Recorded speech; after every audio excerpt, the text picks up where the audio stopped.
Ops. Obrigado, mano. Querida igreja, bom dia. É uma alegria estar com vocês aqui hoje de manhã. Eu me lembro do meu pastor lá na minha cidade, que ele costuma falar o nome da igreja e dar um bom dia bem generoso assim. Camelback Bible Church. Good morning! Aqui é Grace Fellowship Church. Good morning. Deus abençoe vocês com a sua palavra, que nós vamos meditar nela nessa manhã. Meus irmãos e queridos amigos, a palavra de Deus, como o Álvaro acabou de dizer, tem um poder transformador. Jesus, quando ele falou da fé, ele disse que a fé poderia ser comparada com um grão de mostarda. Então o poder dessa fé é uma coisa maravilhosa mesmo. Mas o homem é uma pessoa feita à imagem e semelhança de Deus, que traz no seu DNA um poder de fazer muitas coisas, inclusive o poder de criar a religião. Então, se não tiver um Deus, o homem cria um. Se não tiver uma riqueza, o homem cria uma. Se não tiver uma pobreza, o homem cria uma. O homem tem essa capacidade criadora que Deus deu a ele. E Deus deu, e a gente chama isso de livre arbítrio. É uma capacidade tremenda que Deus nos deu. E aí nós vamos formando uma cultura. E eu estou aqui me lembrando das reuniões que a gente faz e como Deus vai trabalhando a nossa cultura. E Pedro escreveu uma coisa importante. Ele disse assim que os anjos queriam pregar o evangelho, que é uma nova cultura. Mas o Senhor disse, não, deixa isso que os meus filhos, que a igreja vai fazer isso. Eles estão lá dentro da cultura, eles são capazes de trabalhar a cultura, então eles vão ser os responsáveis por isso. Deixa o evangelho na mão deles.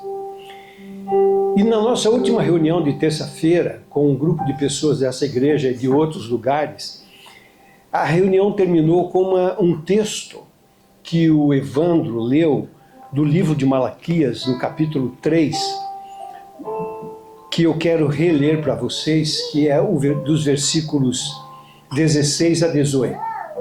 Então, aquele momento de comunhão que nós tivemos foi um momento muito intenso, que a gente sentia a palavra de Deus arder no nosso coração, como a gente sentiu hoje aqui.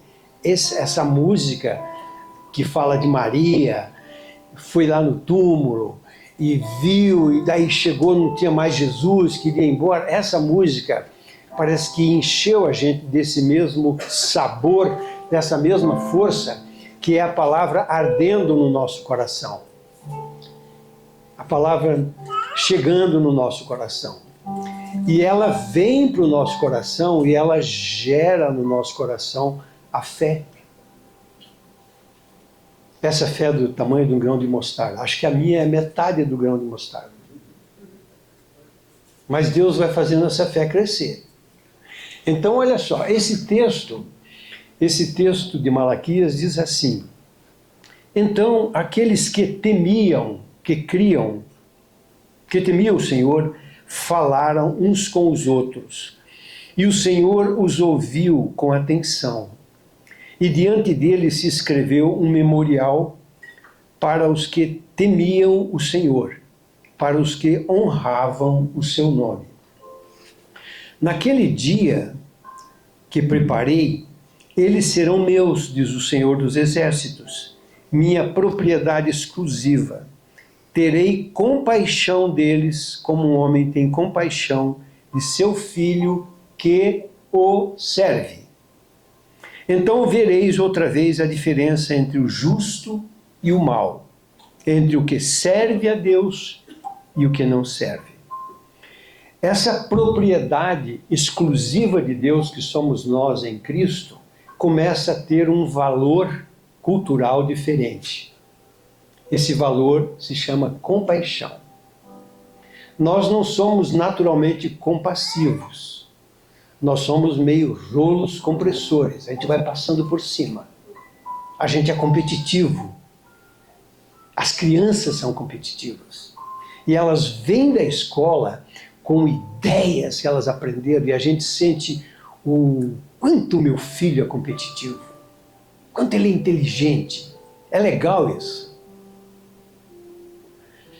Mas desenvolver compaixão é mais importante, por exemplo, do que se preocupar com o desenvolvimento da inteligência.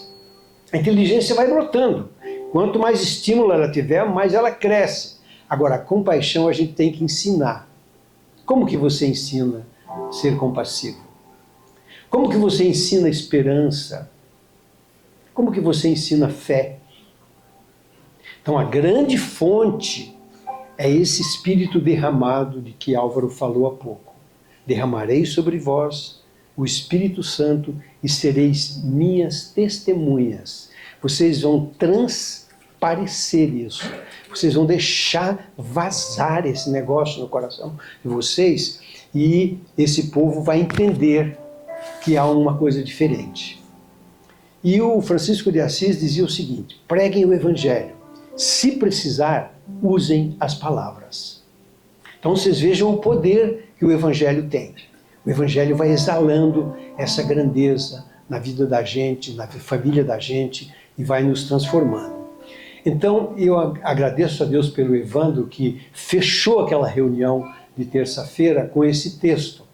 E me chamou muito a atenção a ideia desse texto, porque ele diz assim, no finalzinho: então vereis outra vez a diferença entre o justo e o mal, o que serve a Deus e o que não serve.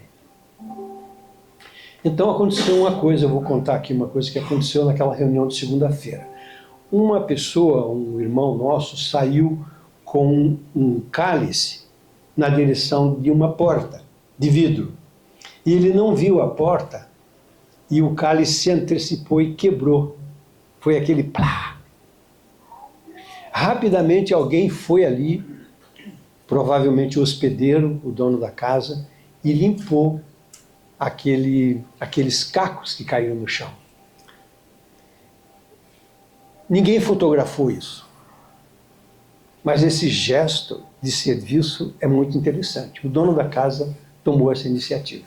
Aí eu fiquei olhando ali, as coisas se amenizaram, o Rodrigo estava compartilhando alguma coisa, o pastor Paulo também, e de repente eu vi um personagem aqui da igreja limpando os caquinhos que sobraram.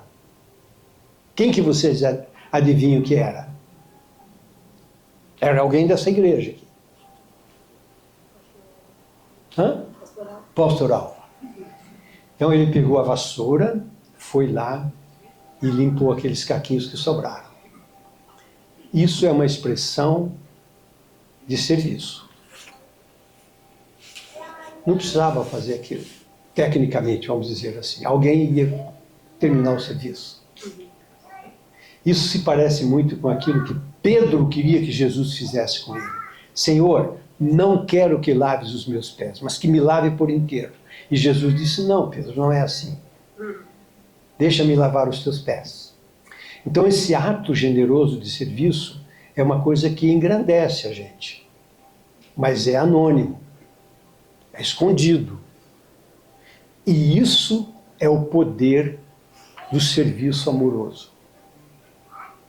Isso, se a gente ensinar nas empresas, não tem economia que segure. E é isso que no passado criou a força da economia americana. Que mais tarde um sociólogo alemão chamado Max Weber escreveu um livro chamado A Ética Protestante e o Espírito Capitalista. Nessa ética protestante, valores como serviço amoroso, compaixão pelo funcionário, visão de prosperidade, de riqueza compartilhada, semeou no coração daquele país, que é um país muito rico. Então, a história daquele país foi marcada por uma história transformadora de uma cultura de pessoas que foram para lá fazer missão. E foram fazer missão porque onde elas moravam, a maioria delas na Inglaterra, era muito difícil, porque tudo que elas produziam tinha que ir para o rei. o rei ficava com tudo. E o nosso rei é um rei servo. O pai dele escolheu uma profissão para ele, que Isaías descreveu como o servo sofredor. Que pai é esse que quer que o filho seja um servo? É um pai que tem um poder maravilhoso, cuja inteligência não fica apagada pela força da compaixão, mas deixa a compaixão fluir junto com a inteligência, com a capacidade e também com aquele olhar de esperança que vê a necessidade. Então essa é uma descrição, assim, um resumão do nosso encontro de terça-feira, que eu já estou acrescentando algumas outras coisas. Mas eu queria fazer uma segunda leitura com os meus irmãos, porque eu acho muito oportuno essa igreja ser uma igreja que tem um foco nas Escrituras. E Jesus diz assim: examine as Escrituras, porque vocês julgam ter nela a vida eterna, e são elas que testificam de mim. Então, examine as Escrituras. Não tenha medo, se você não entender, não tem problema. Eu li as Escrituras para minha avó, que não sabia ler, e eu me cansava de ler as Escrituras para minha avó e eu queria brincar. Aí eu lia bem rápido e pulava as palavras. E a minha avó dizia assim: volta e lê de novo, porque você engoliu as palavras da Escritura. Não tenha preguiça de ler para sua vovó. Ela já sabia. Então, como é que uma pessoa sem habilidade literária ensina uma pessoa com habilidade literária a gostar das Escrituras? Essa foi a minha avó Isabel. E eu agradeço a Deus essa experiência que eu tive com essa criatura que era parteira. Na verdade, ela partejava as minhas ideias, as minhas dúvidas, as minhas intrigas. Eu não quero agora, deixa eu brincar. Brinque, mas quando você voltar, a avó quer que você leia mais para mim. Você é um menino que sabe ler. Não me orgulhava disso. Mas vamos lá para Lucas, capítulo 10, versículo 25. E aí a gente tem Jesus fazendo uma leitura das Escrituras para um homem que era um doutor da lei. Um homem muito preparado, que conhecia a lei, conhecia todas as coisas. Então diz a palavra lá em Lucas o seguinte, está aí na tela para vocês. Então, é um texto longo, mas eu vou lendo aqui. Então, se levantou um doutor da lei para colocá-lo à prova, disse, mestre, que devo fazer para ter a vida eterna?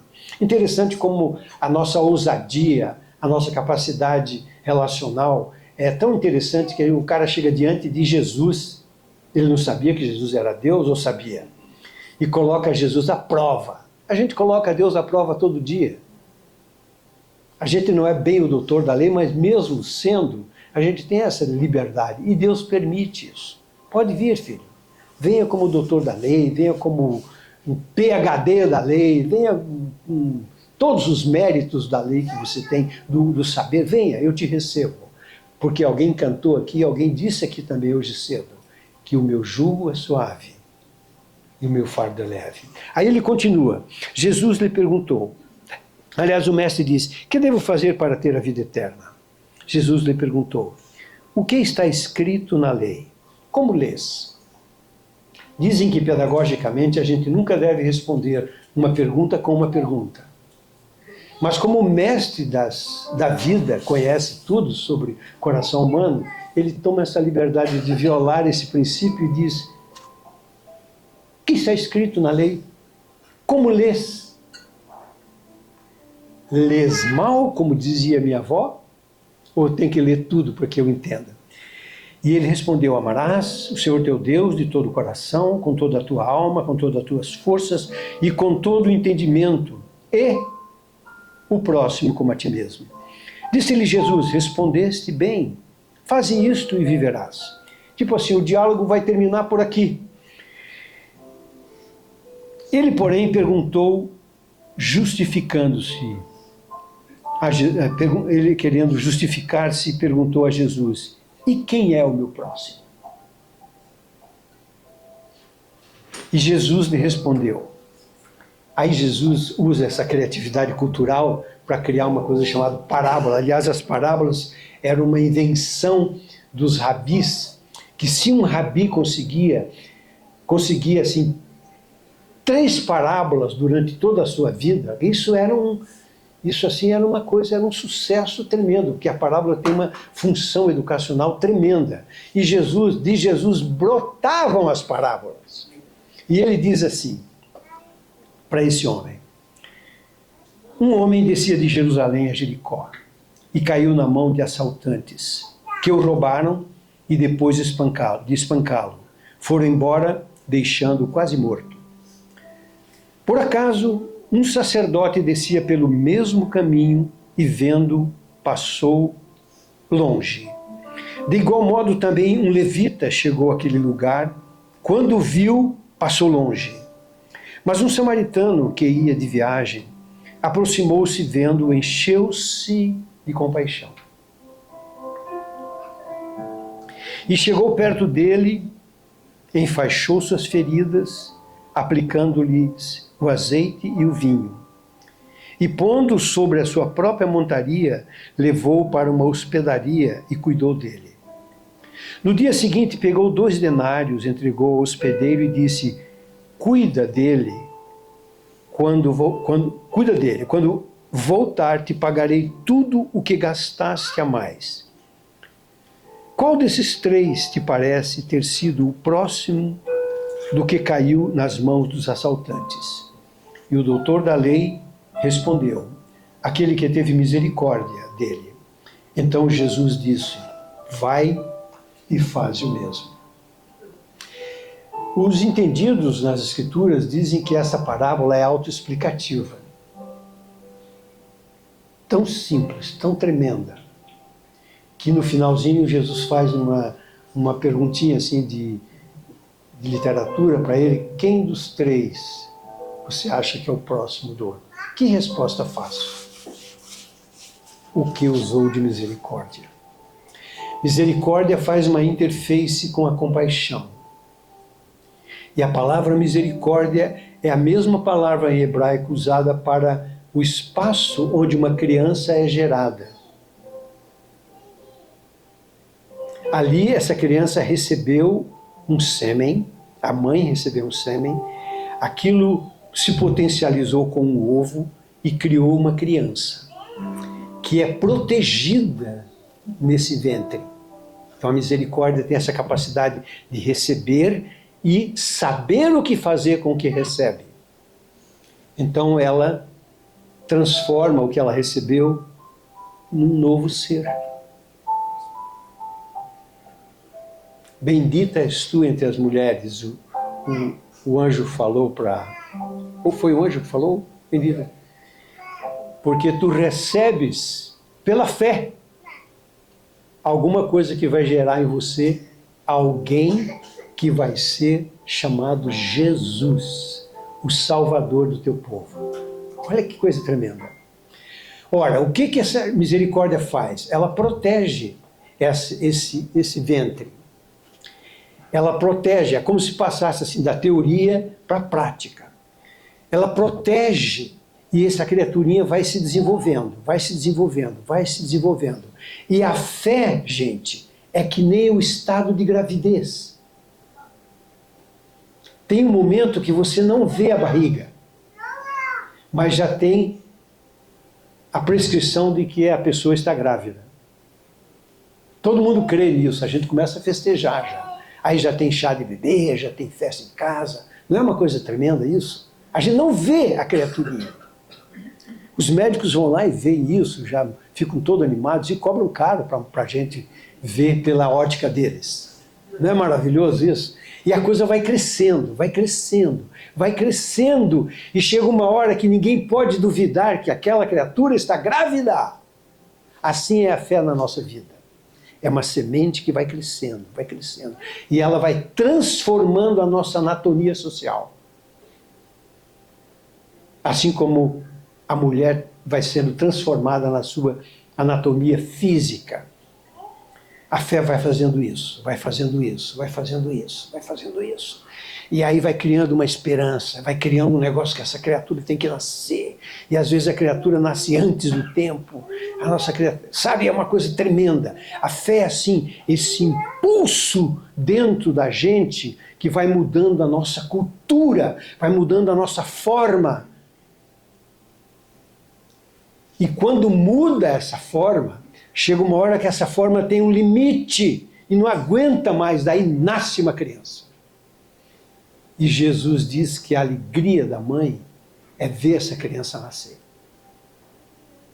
E daí vem mais uma criança, vem mais uma. Na minha família vieram 15 na casa dos meus pais.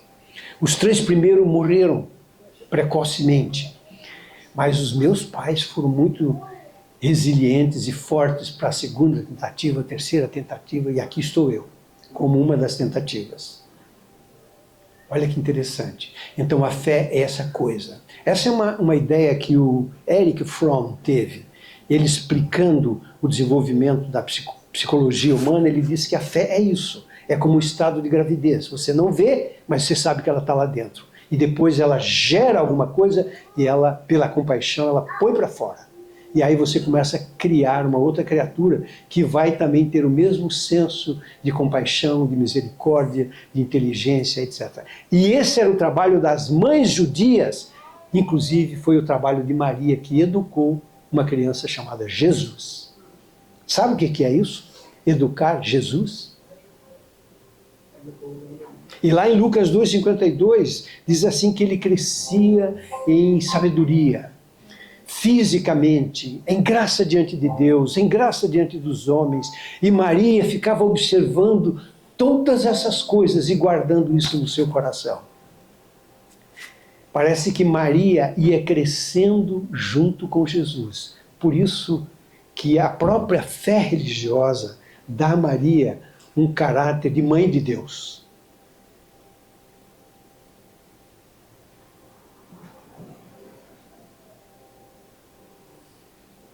E todos nós que viemos de uma tradição católica sabemos o que significa Ave Maria, cheia de graça. O Senhor é convosco, bendita sois vós entre as mulheres, bendito é o fruto do vosso ventre, Jesus. Olha que coisa impressionante. Isso faz parte da nossa história de fé. Mas Jesus conta essa história e ele vai trabalhar uma equação com esse homem. A equação é mais ou menos assim. Essa figura que o Rodrigo fez ali em cima, essa circunferência dividida em 3, significa que aquelas duas partes de cima, vamos dizer assim, é o tanto de religião que existe dentro da gente. Inclusive a religião do ateísmo. Os 66,66, que é essas duas partes de cima, é essa religião. E vamos ilustrar que essa outra parte seja a nova fé que entrou no nosso coração. Vamos também imaginar que essa parte de cima seja o sacerdote e o levita, que nesse caminho, na direção descendo de Jerusalém, passam por esse homem caído, passam por esse homem e eles têm uma visão, eles veem o homem. O versículo diz assim, ó, vamos achar aqui esse versículo, diz assim, por acaso, as coisas que acontecem conosco são muito por acaso. Dizem que os peregrinos, quando vão fazer as peregrinações, eles já sabem para onde vão, caminho de São Tiago, caminho de São Mateus, tem um monte de caminho aí. Mas os ingleses, no passado, eles pegavam seus barcos e iam sem saber para onde eles iam.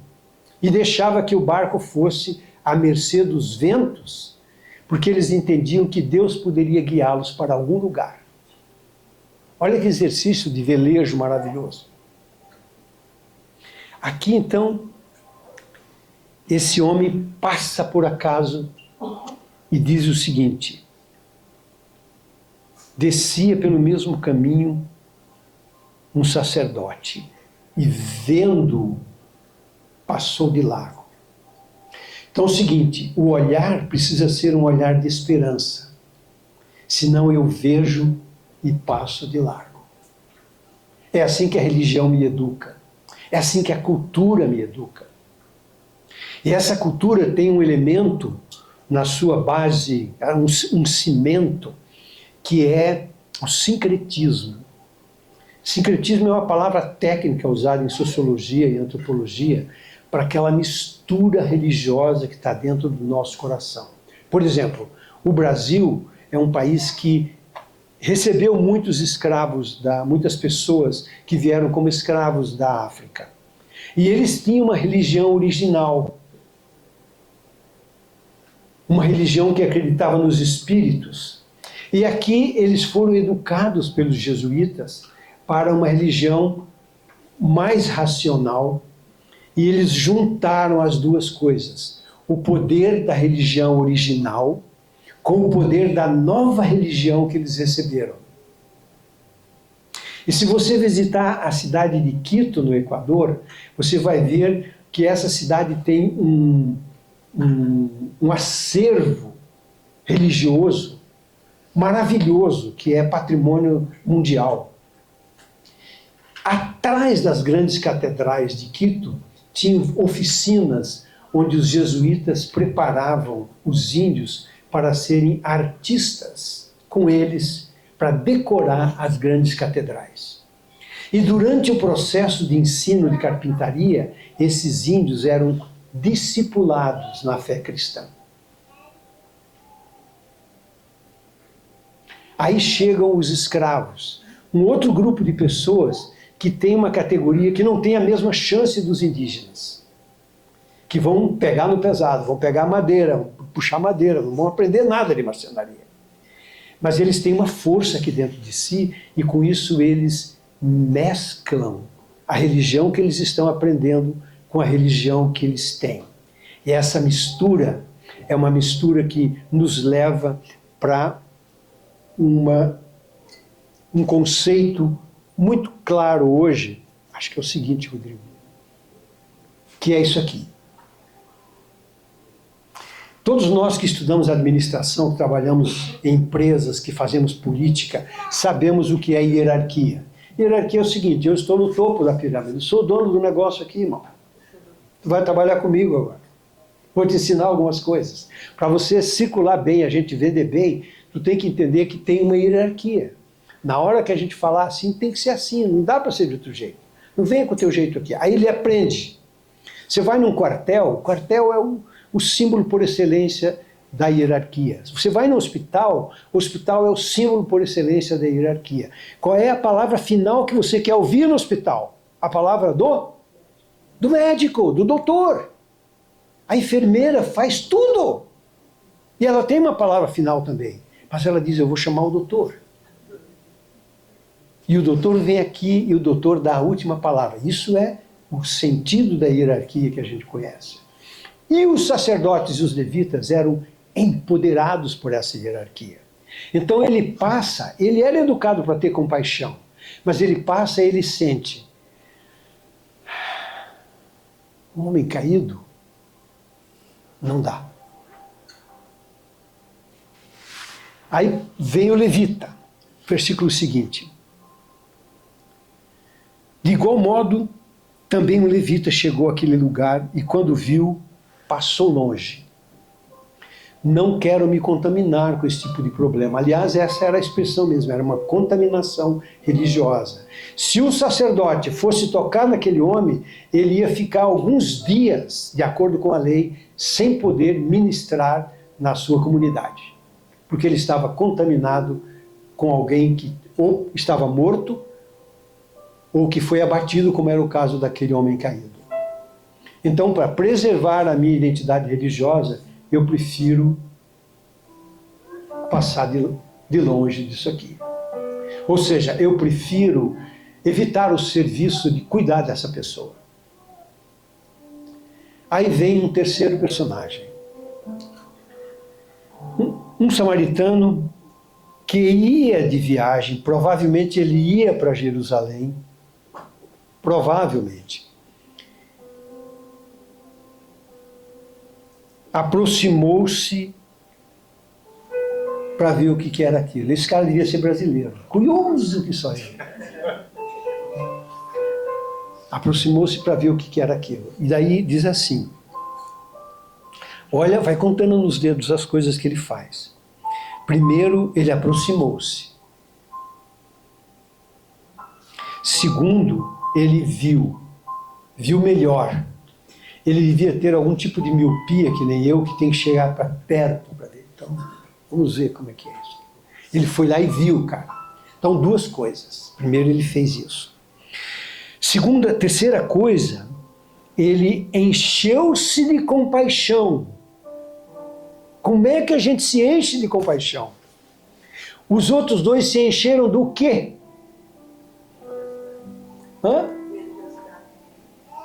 Religiosidade. Se encheram de hierarquia. Pode deixar aí, Rodrigo. Aí é o seguinte, aí a terceira coisa que ele faz, ele se enche de compaixão. A palavra de Deus diz que Jesus, quando viu aquela multidão que estava com fome no final do dia, falou para os discípulos, vamos dar de comer para esse povo? Os discípulos disseram, Senhor, não tem condições. Tecnicamente não tem como a gente arranjar dinheiro para comprar pão, comida para esse povo todo. Aí Jesus diz assim, dai-lhes vós de comer. Tem algum pão aí? Aí aparece um menino, um pãozinho e peixinho. Sempre tem um menino na jogada. Sempre tem um tonton na jogada.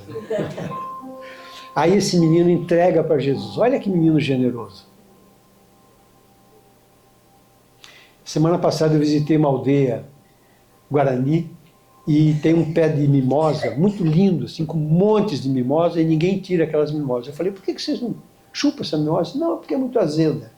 Aí eu peguei uma sacola de plástico, enchi daquelas mimosas, falei, você me permite que eu leve para mim? Não, pode levar, pode levar.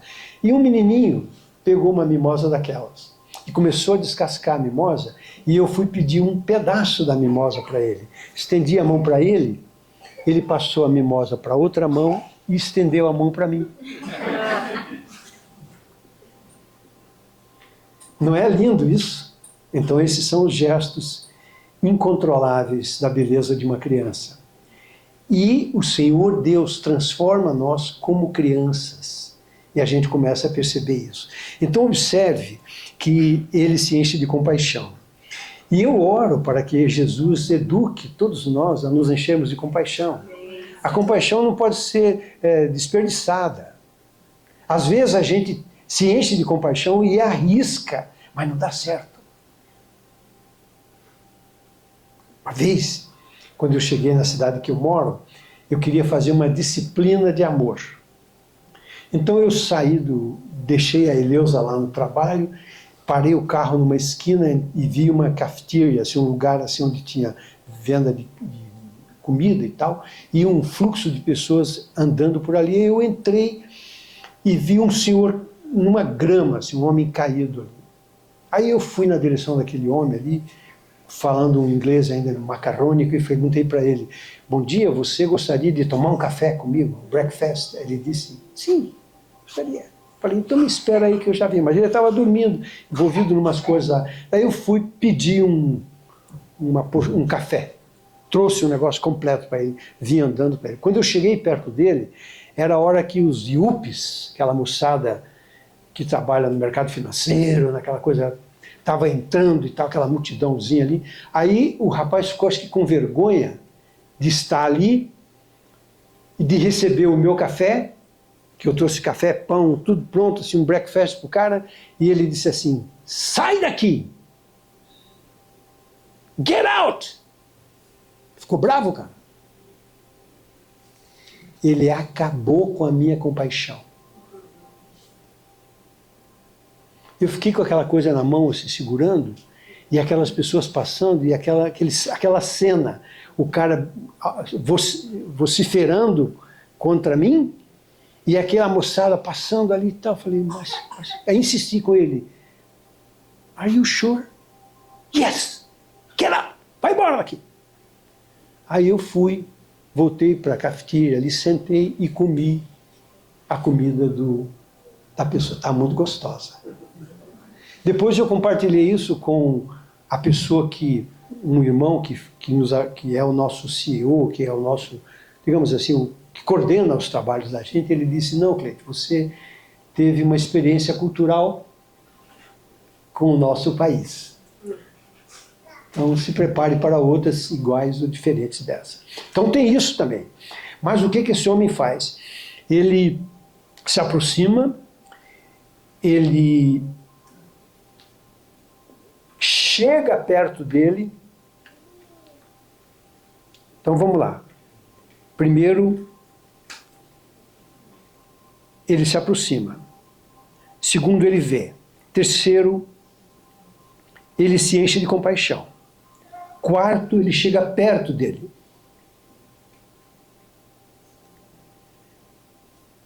Quinto, ele enfaixa suas feridas. Sexto, ele aplica azeite e vinho. O vinho poderia purificar aquilo como uma espécie de antisséptico, e depois ele coloca o azeite. Depois ele coloca essa pessoa na sua montaria, no seu cavalo.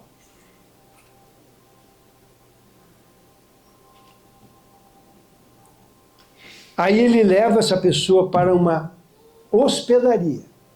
Essa é uma figura de Van Gogh.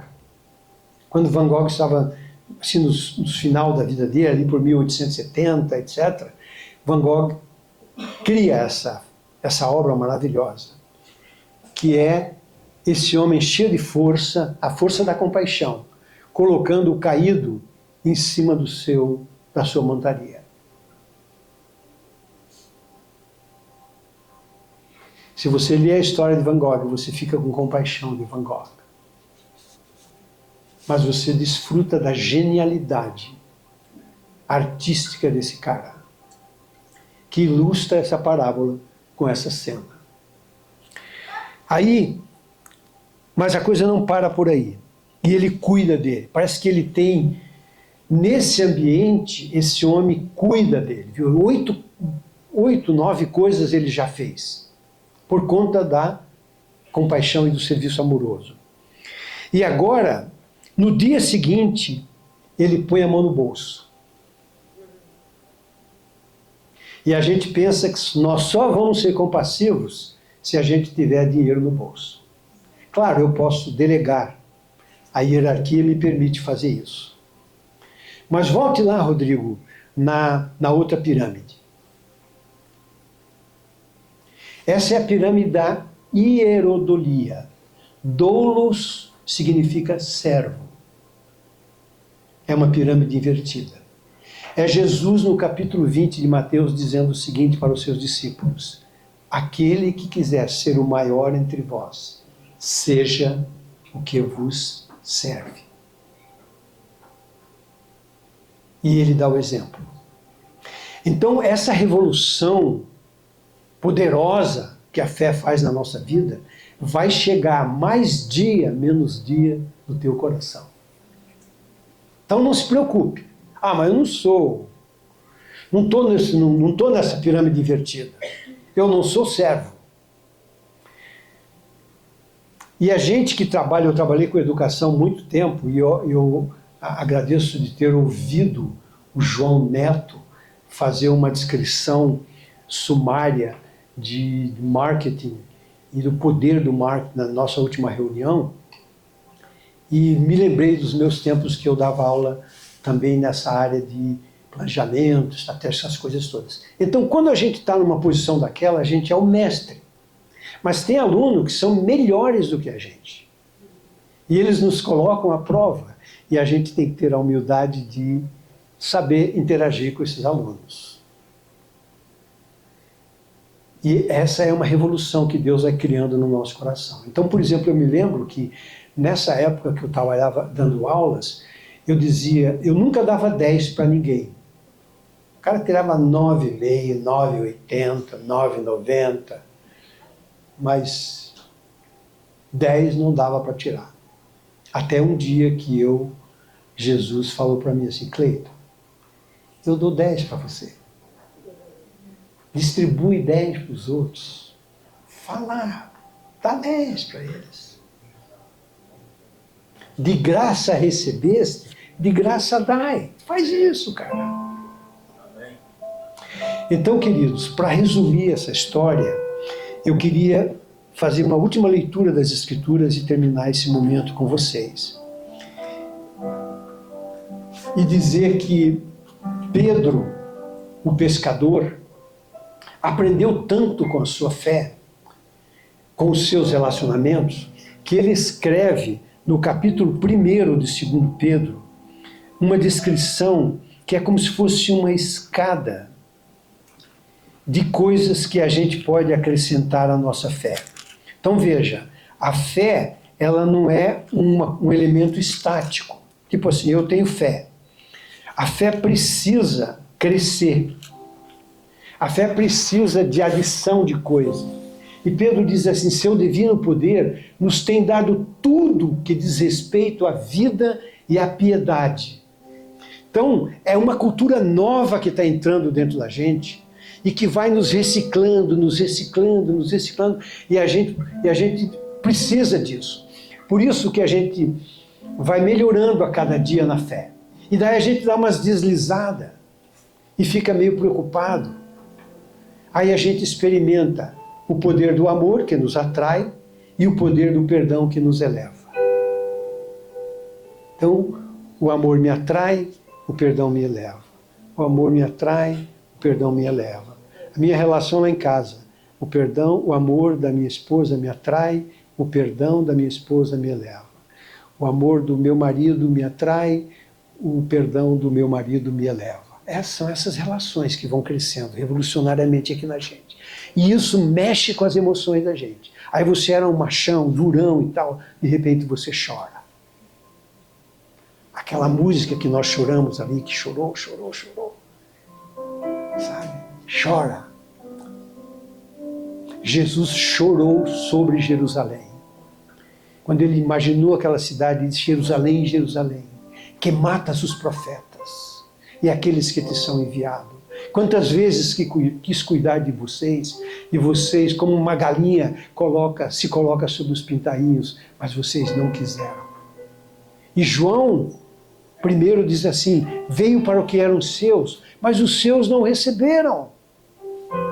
No entanto, ele deu-lhes o poder para todos aqueles que creram. Então, olha só, aí ele diz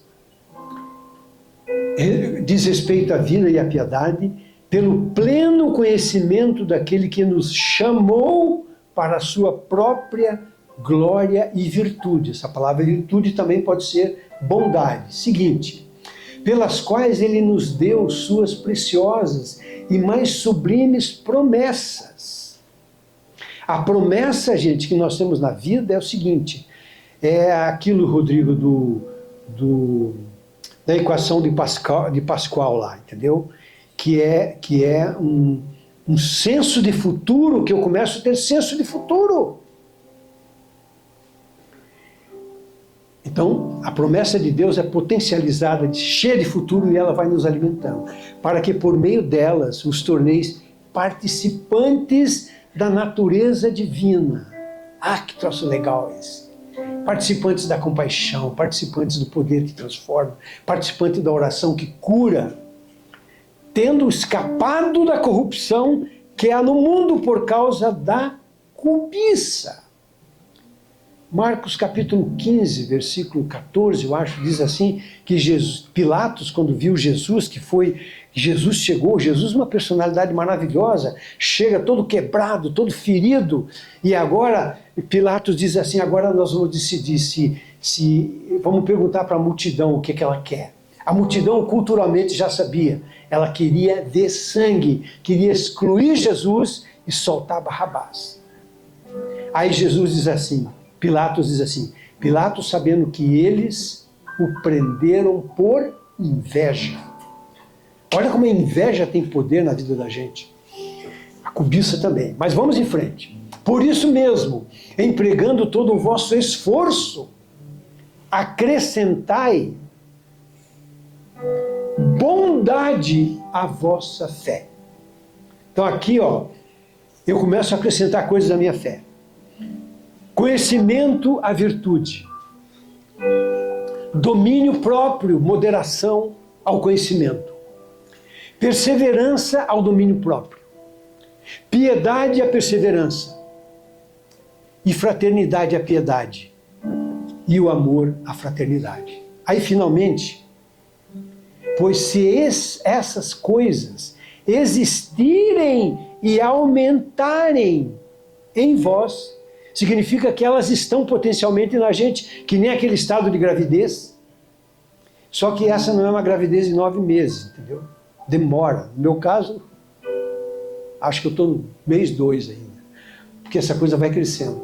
Aumentar em vós, elas não vos deixarão ociosos, nem infrutíferos, no pleno conhecimento de nosso Senhor Jesus Cristo. E daí o último slide é uma escadinha. Pois aquele em quem essas coisas não existem, está cego. Vejam que o sacerdote e o levita não viram o cara. Estavam cegos. Mas o Senhor abre os olhos dos cegos. Olha que Senhor maravilhoso. O Senhor gosta de sacerdote. O Senhor gosta de levita. O Senhor gosta de gente religiosa. Ele se apaixona por ela. Vê somente o que está perto, tendo-se esquecido da purificação das coisas antigas ou dos antigos pecados. Escadinha.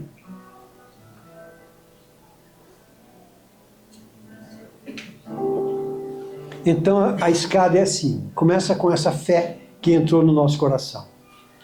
Aí vem a virtude, que também é a bondade. Conhecimento. Não é o conhecimento necessariamente que a gente já tem, mas esse conhecimento que a gente já tem, Deus vai redimir na gente. Então uma coisa que eu quero falar aqui, eu gosto de escutar o Álvaro falar da perspectiva jurídica das Escrituras, porque Deus está redimindo toda a lei, toda coisa jurídica da cultura do Álvaro, da cultura do pai do Álvaro que deixou para ele.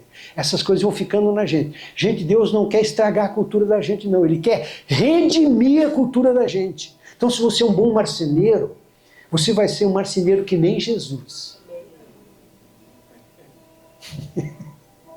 Não é um negócio impressionante? Aí é o seguinte, eu não tenho tanta fé assim. E daí, Álvaro, vem aquela expressão da nossa última reunião. Mas eu posso emprestar a minha fé para o meu irmão.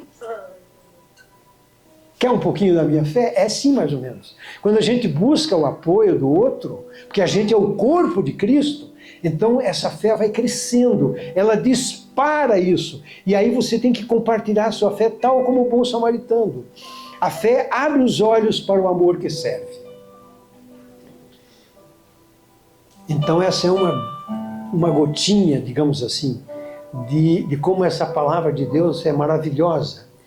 A gente ensina às vezes essa lição para outros ambientes, até não religiosos, e a gente chama isso de o mínimo irredutível do amor de Deus. Álvaro.